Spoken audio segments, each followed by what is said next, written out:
பூமியை படைத்தவர் இயேசு கிறிஸ்து. சர்வ வல்லமை உள்ள ஆண்டவர் இயேசு கிறிஸ்து. எல்லாரும் சேர்ந்து சொல்லுவோம். சேனைகளின் கர்த்தர் பரிசுத்தர் பரிசுத்தர் பரிசுத்தர். இன்னும் சத்தமாய். சேனைகளின் கர்த்தர் பரிசுத்தர் பரிசுத்தர் பரிசுத்தர். சேனைகளின் கர்த்தர் ஆமென். பரிசுத்தர் பரிசுத்தர் பரிசுத்தர். அல்லேலூயா. தேவனை துதிப்பதற்கு நம்முடைய வாய்கள், நம்முடைய சரீரத்தை நாம் பயன்படுத்த வேண்டும். அல்லேலூயா. அதிலிருந்து சத்தமா சொல்லி கரங்களை உயர்த்தி கர்த்தரை உயர்த்த வேண்டும். தேவன் உயர்த்தப்பட வேண்டும். நாம் அவருடைய சமூகத்திலே தாழ்த்தி கொள்ள வேண்டும். ஆமென். இன்றைய தினத்திலே எனக்கு தேவன் கொடுத்த இந்த நல்ல தருணத்திற்காக நான் கர்த்தரை ஸ்தோத்தரிக்கிறேன். அதோடு கூட நம்முடைய ரெவரண்ட் ஸ்தோத்திரம் சௌந்தரபாண்டியன் ஐயா அவர்களுக்காகவும் நான் கர்த்தரை ஸ்தோத்தரிக்கிறேன். வந்திருக்கிற அனைத்து பரிசுத்தவான்களுக்காக நான் கர்த்தரை ஸ்தோத்தரிக்கிறேன். கர்த்தர் ஆசீர்வதிப்பாராக. ஆண்டுடைய நாமத்தினால வந்திருக்கிற கர்த்தருடைய பிள்ளைகள், ஆண்டுடைய தேவ பிள்ளைகள், உங்களை யாவருக்கும் என்னுடைய வாழ்த்துக்கள். கர்த்தர் உங்களை ஆசீர்வதிப்பாராக.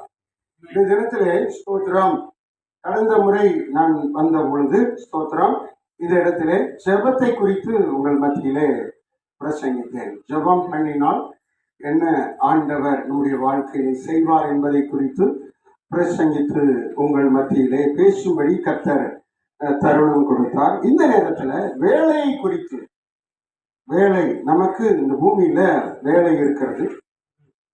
6 நாட்களும் வேலை செய்ய வேண்டும். 7ஆம் நாள் நாம் ஓய்ந்திருக்க வேண்டும். அந்த வேலையை குறித்து சில காரியங்களை நாம் தியானிக்க இருக்கிறோம். அல்லேலூயா. கர்த்தருக்கு ஸ்தோத்திரம். கடந்த முறை இங்க வந்து பிரசங்கித்து சென்ற போது ஐயா அவர்கள் எங்க தென் சென்னை ஊழியர் ஐக்கியத்தில் வந்து பிரசங்கம் பண்ணாரு. அருமையாய் அவங்க குழுவினராக 7 பேர் வந்தாங்க. அழகா அந்த கூட்டத்தை நடத்தி தந்தாங்க. 160-70 பேர் அங்கே வந்தாங்க. மிக ஆசீர்வாதமாக இருந்தது. இப்போ வந்துட்டு பிறகு அடுத்தவளே ஒரு கூட்டம் ஒழுங்கு பண்ண வேண்டும் என்று சொல்லியிருக்கிறார்கள். எங்கள் மத்தியிலே வருவார்கள் என்று நாங்கள் மனப்பூர்வமாக நினைக்கிறோம். கர்த்தர் நல்லவர். ஸ்தோத்திரம். தேவன் இந்த நாளிலே நம்மோடு பேசும்படியாக எடுத்துக்கொண்ட வசனத்தை வாசிக்கும் முன்பு நாங்கள் 2 பேர் பேசலாம்னு இருக்கோம். அதாவது இந்த செய்தி தெலுங்கு மக்களுக்கும் போகணும் அப்படின்ட்டு எங்கள் தெலுங்கு ஐயாவையும் கூப்பிட்டுருக்கேன்.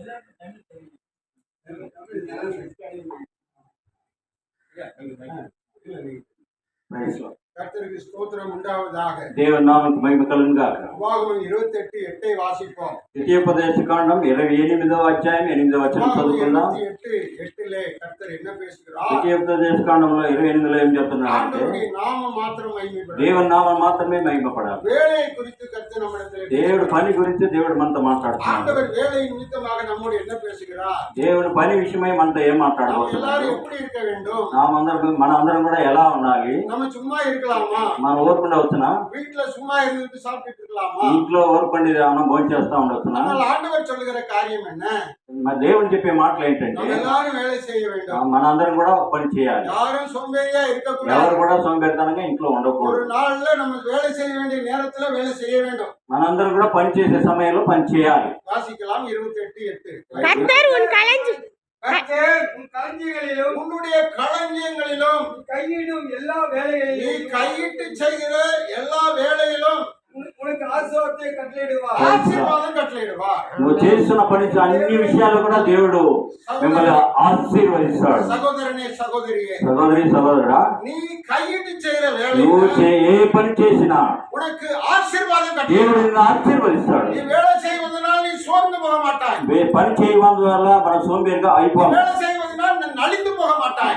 పని చేసేదాని వల్ల మనం తగ్గిపోము. நீ வேலை செய்தால் మనం పని చేశామంటే கர்த்தர் உனக்கு ஆசீர்வாதம் దేవుడు మీకు கட்டளையிடுவார். ఆశీర్వాదం ఇస్తాడు. நீங்க வேலை செய்றீங்க, మనం పని చేస్తున్నాము, நாம எல்லாரும் வேலை செய்றோம். మనందరం కూడా పని చేస్తున్నాము. நமக்கு ஆசீர்வாதம் ஆண்டவரிடத்திலிருந்து దేవుని ఆశీర్వాదం మనకు కొల్లంత వచ్చును. அவர் சொல்ல ஆகும். ఆయన చెప్పగా జరుగును. அவர் கட்டளையிட நிற்கும். మరి ఆయన చెప్పారంటే ఖచ్చితంగా నిలబడు. அவர் என்ன கட்டளையிடுகிறார்? ఆయన ఏం చెప్తున్నాడంటే ஆசீர்வாதம் கட்டளையிடுகிறார். ఆశీర్వాదం మనకు ఇస్తున్నాడు. நிச்சயமா உங்க வீடு எல்லாம் ஆசீர்வதிக்கப்படும். నిజంగానే మీ ఇల్లు కుటుంబం మొత్తం కూడా ఆశీర్వదింపబడదు. சில காலங்களுக்கு பின்பு நீங்க யோசித்து பாருங்க. మరి కొన్ని కాలాలు అయిపోయినట్టు నేను இன்னைக்கு ఆలోచించుకున్నాను. கர்த்தர் பேசுகிறார். ఈ దినం దేవుడు அவர் మాట్లాడుతున్నాడు. ஆசீர்வாதத்தை உங்களுக்கு ఆయన கட்டளையிடுகிறார். దేవుడు ఆశీర్వాదం మీకు ఇస్తానని చెప్తున్నాడు. ஒரு 3 மடங்கு நீங்க மேன்மையாய் காணப்படுவீர்கள். 3 అంతలుగా మీరు గొప్ప ஒரு అవ్వబోతున్నారు. 7 மடங்கு நீங்க மேன்மையாய் காணப்படுவீர்கள். ఏడంతలుగా మీరు మేన్மைగా అవ్వబోతున్నారు. காரணம் என்ன?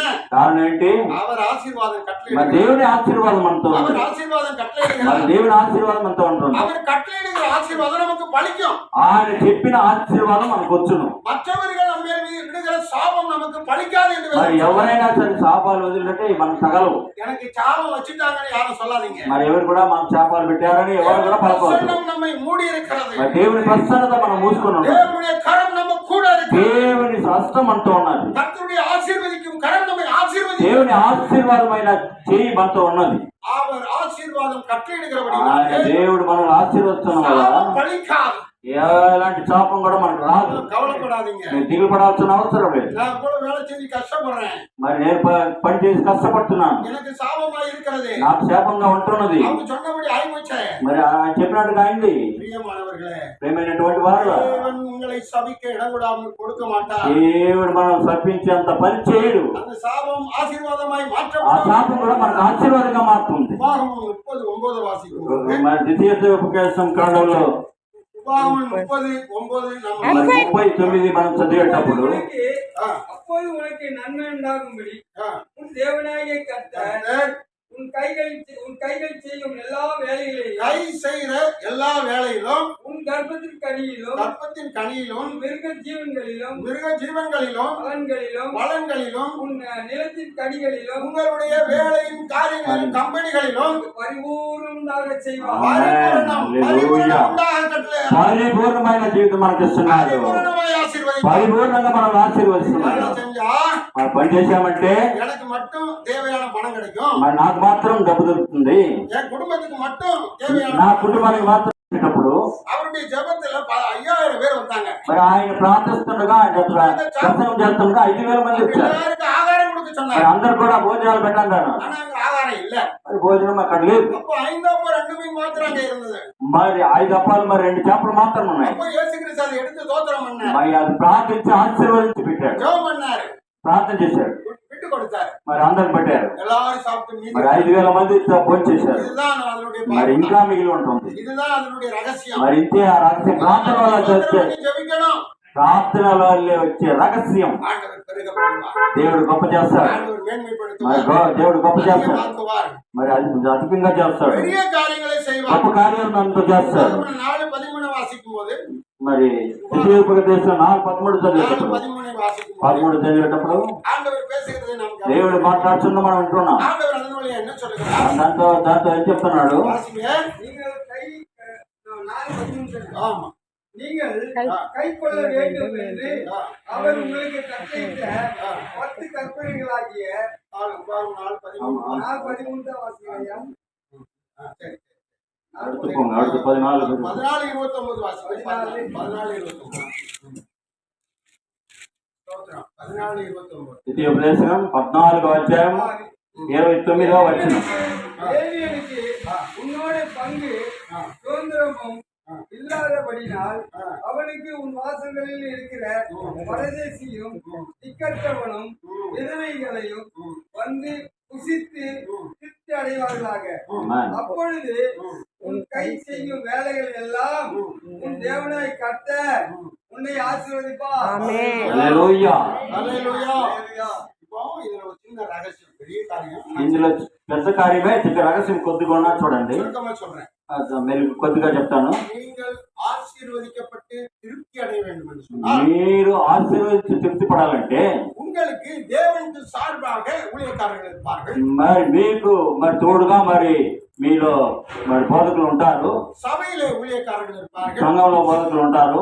அங்க உங்க காணிக்கையில கொஞ்சம் அவர்களுக்கு நீங்க கொடுக்கணும். మరి మీకు వస్తున్న పైకంలో కొంచెం దశమ భాగం ఇవ్వాలి. அப்படி கொடுக்கும் போது అలా ఇచ్చేటప్పుడు தேவன் உங்களை ஆசீர்வதிப்பார். దేవుడు మీరు మిమ్మల్ని ఆశీర్వదిస్తారు. உங்க மேல ஆசீர்வாதத்தை தங்க మీ பண்ணுவார். పైన ఆశీర్వాదం ఇస్తారు. சின்ன ரகசியம். ఇది చిన్న రహస్యం, వేరే வேலைய ஆண்டவர் இன்னும் ஆசீர்வதிக்கணும், இன்னும் ஆண்டவர் பெருக பண்ணணும் அப்படின்னா நீங்க கொஞ்சம் உங்க வருமானத்துல கொஞ்சம் ஆண்டவருக்கு கொடுக்கணும். మరి మరి మీరు పేరు చేసి మిమ్మల్ని ఆశీర్వదించాలి, గొప్ప చేయాలనుకుంటే మీకు వచ్చే வருமாనంలో మీరు కొద్దిగా కానుక దేవునికి ఇవ్వాలి. அப்ப இந்த வேலைக்குள்ள இந்த ஆசீர்வாதத்துக்குள்ள ரகசியங்கள் அடங்கி இருக்கிறது. మరి ఈ ఆశీర్వాదంలో రహస్యాలు ఉన్నాయి. మరి கர்த்தர் அதை நமக்கு சரியாக புரிய பண்ணி நம்மை ஆசீர்வதிப்பார். దేవుడు మనకు అది సరిగ్గా చెప్పి మరి ఆశీర్వదిస్తాడు. హల్లెలూయా. హల్లెలూయా. అలాగే 23:20 వాక్యం. మరి ద్వితీయోపదేశ గ్రంథం 23:20 చదివేటప్పుడు 20 వాక్యం.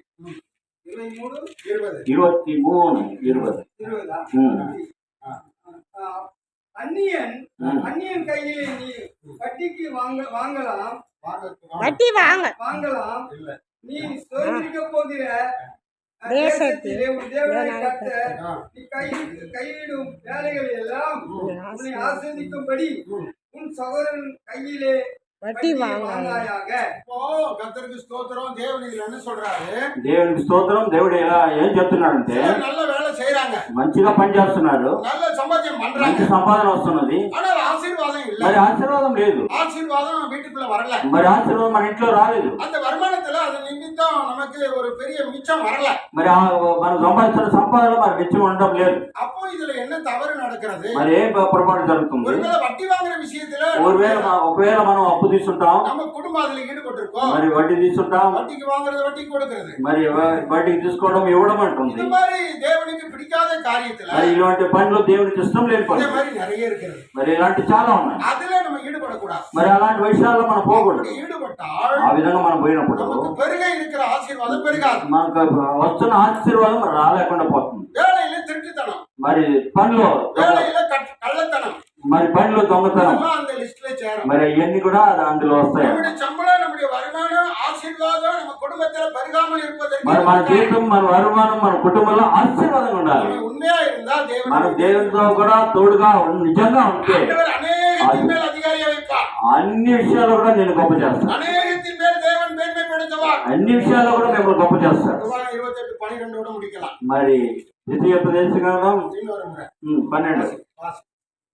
ஏற்ற காலத்தில் உன் தேசத்திலே மழை பெய்யவும் ஏற்ற காலத்துல மழை பெய்யும், ஏற்ற காலத்துல நன்மைகள் நடக்கும். మరి తగిన సమయంలో వర్షం కురుస్తుంది, తగిన సమయంలో మీకు మేలు జరుగుతుంది. நீ கையிட்டு செய்யும் வேலையில் எல்லாம் ஆசீர்வதிக்கவும் ஆசீர்வதிக்கவும் உனக்கு கர்த்தர் உனக்கு தமது நல்ல பொக்கிஷசாலையாகிய வானத்தை திறப்பார். Yes.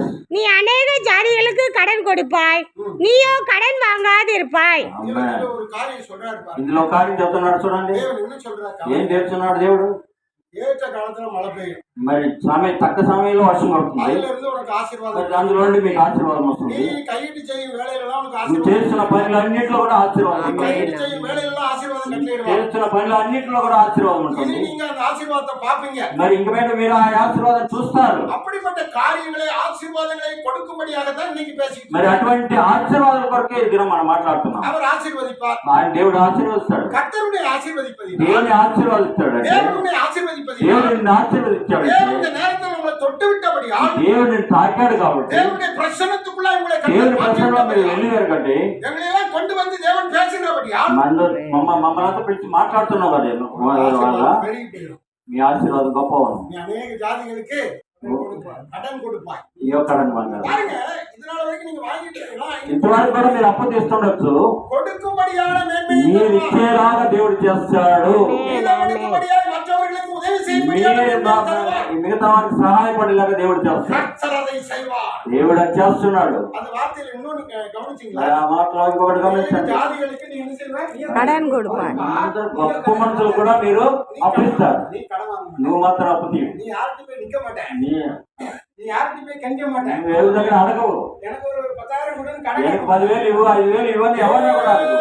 தேவன் பெரிய ஆசீர்வாதத்தை దేవుడు தருகிறார். గొప్ప ఆశీర్వాదం మీకు ఇస్తున్నాడు. హల్లెలూయా. காதுலாமா. హల్లెలూయా. ஆசீர்வாதம் உங்கள் மத்தியில வந்திருக்கிறது. దేవుని ఆశీర్వాదం మీ మధ్యలో వచ్చున్నాడు. காரணம் என்ன? కారణం ఏంటి? அவருடைய வசனத்துக்கு கீழ்ப்படிகிறது. మరి ఆయన మాటకి లోపడిన దాని వల్ల. ஹல்லேலூயா. హల్లెలూయా. హల్లెలూయా. எனக்கு வீடே கிடையாது. నాకు ఇల్లే లేదు. எங்க அப்பாவும் எங்க அம்மாவும் துரத்தி விட்டாங்க. అయ్యగారు అమ్మ నాయన చనిపేశారు. கிறிஸ்டினா மாறிட்டேன்னு துரத்தி விட்டாங்க. మరి క్రీస్తులుగా మారిపోయారని చనిపేశారు. தெரியாம தூத்துக்குடி தெருமலுக்கு உப்பளத்துக்கு போனேன். మరి తూతుకుడిలో ఆ ఉప్పు పనులకు పోయినారు. உப்பு வாடகைக்கு ஒரு வீட்டுல குடியிருந்தேன். మరి 30 రూపాయలు బాడుకు ఒక ఇంట్లో ఉన్నారు. 1980. 1980లో ஒண்ணுமே இல்ல. ఏమీ లేదు. ஜெபித்தேன். ప్రార్థన చేశాడు. இந்த వచనங்களை வச்சு தான் ஜெபம் பண்ணேன். ఈ బైబిల్లో ఉండే వార్తలు పెట్టుకొని మరి ప్రార్థించాడు. ஸ்பிக்ல வேலை கிடைச்சது, ఆ స్విక్ అనే కంపెనీలో కూడా ఉద్యోగం దొరికింది. பேங்க்ல வேலை கிடைச்சது, మరి ఎక్కడికనో పని చేశాడు. அப்புறம் ஈபில வேலை கிடைச்சது, మరి ఎలక్ట్రికల్ కూడా పని దొరికాది. டிஎன்இபில வேலை கிடைச்சது, పని దొరికాది. நல்ல வேலை, మంచి పని. 12 பேரை என் கூட வேலைக்கு சேர்த்தேன். మరి కింద ఆయన కింద 12 మంది పని చేస్తున్నారు. எனக்கு ஒரு இடத்த வாங்கினேன், నాకు ఒక స్థలం తీశాను. அங்க ஜெபம் பண்ணேன், అక్కడ ప్రార్థన చేశాను. அது సభயா మారిட்டு సంఘంగా మారిపోయింది. சபைக்கு ஒரு 2 ஏக்கர் வாங்கினோம், మరి సంఘానికి 2 ఎకరాలు ఇచ్చారు. சபையை கட்டினோம், మరి అక్కడ కూడా సంఘం కట్టాడు. அங்க எனக்கு வீடு கட்டினோம், మరి ఇల్లు కట్టాడు. அங்க 2 வீடு இருக்கு, ఇక్కడ 2 ఇల్లు ఉన్నాయి. தங்கச்சி கொடுத்துட்டேன். చెల్లెకి ఇచ్చారు. ரொம்ப கஷ்டப்பட்டேன், చాలా కష్టపడారు. ఇక్కడ சம்பளம், கவர்மெண்ட் சம்பளம் గవర్నమెంట్ జీతాలు வேண்டாம்னு எழுதி கொடுத்துட்டேன். వద్దని రాసిచ్చారు. ஆண்டவருக்காக ஊழியத்துக்கு வந்துட்டேன். దేవుడి కొరకు వచ్చాడు. அவருக்கு ஜெபம் பண்ணா దేవుడితో ప్రార్థన చేశాడు. பணம் கொடுக்கிறார், మరి డబ్బు ఇస్తున్నాడు. பணத்தை பெருக பண்ணுகிறார், డబ్బులు இடம் வாங்க செய்கிறார், మరి అప్పుడు కొంతమందికి நல்ல కూడా வேலை தருகிறார், మంచి పని ఇస్తున్నాడు. வீடை கட்ட பண்ணுகிறார், మరి ఇల్లు కట్టారు. சபையை கட்டும்படியும் உதவி செய்கிறார். సంఘాన్ని కూడా కట్టేలాగా మరి வேலையே సహాయపడు. మరి ఆ పని ఉద్యోగమే వద్దని వచ్చేసాడు. எனக்கு ஏன் ரேங்க்ல இருந்து அடுத்த ரேங்க்ல உள்ளவர் 98,000 சம்பளம் வாங்குறாரு. మరి అంతగా ఏనుగా 3వ ర్యాంకులోనే ₹1,00,000 அப்ப ஏன் சம்பளம் எனக்கு என்ன கேட்கிறார். சம்பளம்னு பாருங்க. எனக்கு பியூனா இருக்கிறவருக்கு 98 சம்பளம், మరి పియూన్ గా ఉండేది 98,000 జీతం. அதுக்கு எடுத்துறாங்க, அதுக்கு மேல ஏறாங்க. கர்த்தர் என்ன மேன்மைப்படுத்தினார், దేవుడు గొప్ప చేస్తున్నాడు. నన్ను வேலையெல்லாம் விட்டுட்டேன், கர்த்தருக்கு ஊழியம் செய்கிறேன், దేవునికి మరి సేవ చేస్తున్నాడు. தேவனுக்கு வேலை செய்கிறேன். దేవుని కొరకు వారు పని చేస్తున్నారు. வேலை நிமித்தம் தான் நீங்க உங்க மத்தியில வந்து வேலை మరి செய்யறீங்க. ఆ పని నిమిత్తమే ఇక్కడ వచ్చారు. ஹல்லேலூயா. హల్లెలూయా. அங்க எங்க ஊர்ல கிட்டத்தட்ட ஒரு 6 சபைகளை கட்டினேன். మరి వాళ్ళ ఊర్లో కన్యాకుమారి తూతుకుడిలో 6 సంఘాలు కట్టారు. வட இந்தியாவுல போயிட்டு ஒரு 4 சபையை கட்டினேன். మరి వడ ఇండియాలో మరి 4 సంఘాలు కట్టారు. சென்னையில கிட்டத்தட்ட ஒரு 8 சபை మరి கட்டப்பட்டிருக்கு. చెన్నైలో మన చెన్నైలో 8 సంఘాలు కట్టి ఉన్నారు. கட்டிக்கொண்டே இருக்கிறோம். ఇంకా కడుతూనే ఉన్నారు. அவர் ஆசீர்வதிக்கிறார். మరి దేవుడు ఆశీర్వదిస్తున్నాడు. அநேக ஜாதிகளுக்கு செய்படியாய் உதவி செய்கிறார். మిగతా వాళ్ళకి మరి హెల్ప్ చేయాలనే చేస్తున్నారు. சொந்தம் இதே வாக்குத்தத்தம் உங்களுக்கு சொந்தம். మరి ఈ వాగ్దానం మీకు సొంతం. உங்க வேலையை கர்த்தர் ஆசீர்வதிப்பார். దేవుడు మీ పనులు ఆశీర్వదిస్తాడు. நிறுவனத்தை கர்த்தர் మీ ஆசீர்வதிப்பார். ఇల్లును ఆశీర్వదిస్తాడు. இருக்கிற எல்லாரையும் ஆசீர்வதிப்பார். ఉండే ప్రతి ఒక్క బిడ్డను కూడా ఆశీర్వదిస్తాడు. விஷயத்துல மட்டும் நீங்க தலையிட வேண்டாம். ఆ, உண்மையா இருங்க, నిజంగా ఉండాలి. உண்மையா இருங்க, నిజంగా ఉండాలి. கீழ்ப்படிங்க. ఆమా வேலை செய்ய வேண்டிய நேரத்துல நல்ல வேலை செய்யுங்க. పని చేసే సమయంలో మంచిగా పని చేయాలి. வாழ்க்கையை கர்த்தர் மேன்மைப்படுத்தி దేవుడు మీ జీవితాన్ని గొప్ప చేస్తాడు. உங்க கணவன்மார்களை உங்க பிள்ளைகளை கர்த்தர் మీ ஆசீர்வதிப்பார். కుటుంబాన్ని దేవుడు ఆశీర్వదిస్తాడు. மகிழ்ச்சியாக்குவார். మరి సంతోషం ఇస్తాడు. ஜெபிப்போம். మరి ప్రార్థన చేద్దాం. நல்ல தகப்பனே, இந்த மத்தியான வேலைக்காக ஸ்தோத்திரம். நீர் ஆசீர்வதிப்பீராக. இங்கே வந்து இருக்கிற ஒவ்வொருவரையும் கர்த்தர் தொட்டு ஆசீர்வதி. உடைய பிள்ளைகள் இன்றைக்கு கேட்ட சத்தியத்தின்படி, இந்த வேலையை பற்றிய சத்தியத்தின்படி அவர்கள் ஆசீர்வதிக்கப்படுவார்களாக. ஆண்டவரே, இவர்களுடைய எல்லா விண்ணப்பங்களும் கேட்கப்படட்டும், எல்லா ஆசீர்வாதங்களும் இவர்களுக்கு கிடைக்கட்டும். வேதத்தில் வைத்திருக்கிற ஒவ்வொரு நன்மைகளும் இவர்களுக்கு பலிக்கட்டும். விசேஷமாக ஆண்டவரே, ரெவரண்ட் சௌந்தரபாண்டியன் ஐயா அவர்களுக்காக, அம்மாவுக்காக, குடும்பத்துக்காக, குடும்பத்தில் உள்ளவர்களுக்காக, இதுல இருக்கிற எல்லா கம்பெனிகளுக்காக, எல்லா வேலைகளுக்காக, எல்லா நிர்வாகத்திற்காகவும் ஜெபிக்கிறேன். தேவன் தொடர்ந்து வேலையடைத்து பாதுகாத்து, ஆண்டவரே ஸ்தோத்திரம், கையின் கிரிகளை ஆசீர்வதித்து தேசத்திலே சம்பத்தை பெருக பண்ணி உங்களுடைய நாமத்தை நீர் மகிமைப்படுத்துவீராக. வந்திருக்கிற ஊழியக்காரர்கள் ஒவ்வொருவரையும் தனித்தனியாய் தொட்டு ஆசீர்வதித்து ஊழியத்தை மகிமையாய் செய்து அவர்களை ஆசீர்வதித்து மேன்மைப்படுத்த வந்திருக்கிற ஒவ்வொரு பிள்ளைகளையும் ஆசீர்வதி தாழ்த்தி ஜெபிக்கிறோம். இயேசுவின் நாமத்தில் ஜெபிக்கிறோம். பாடுவோம். பாடும்போது கத்திரிக்கை நாம் காணிக்க